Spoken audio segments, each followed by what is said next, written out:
তো সময়ের সঙ্গে সঙ্গে যদি আদর্শ পাল্টাতে থাকি, দুনিয়ার দুয়ারে দুয়ারে লাঠি খাবো, বিজয় আর কোনোদিনও পাবো না।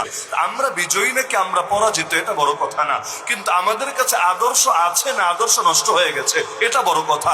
আদর্শ যদি ঠিকভাবে ধরে রাখতে পারি, দুনিয়াতে যদি পরাজিত হয়ে থাকি, ইনশাআল্লাহ একসময় আল্লাহ এমন ভাবে পরিবর্তন ঘটাবেন যেটা আমাদের মাথায়ও ধরবে।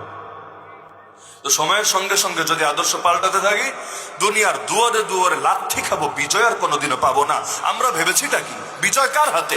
আরে জনগণের হাতে বিজয় না, আমার দলের কর্মীর হাতে বিজয় না, বিজয় একজনের হাতেই, নাম তার আল্লাহ। আল্লাহ যদি বিজয় না দেয়, কেউ বিজয় এনে দিতে পারে না। নাহনু কওমুন আ'আজ্জানাল্লাহু বিল ইসলাম, আমরা সেই জাতি যাদেরকে আল্লাহ ইসলামের বরকতে সম্মানী বানিয়েছেন। ফাইদা বিতাগাইনাল ইজ্জাতা ফি গায়রিহি আযাল্লানাল্লাহ, এখন ইসলাম ছেড়ে যেখানে ইজ্জত তালাশ করি না কেন, আর কোথাও ইজ্জত পাবো না।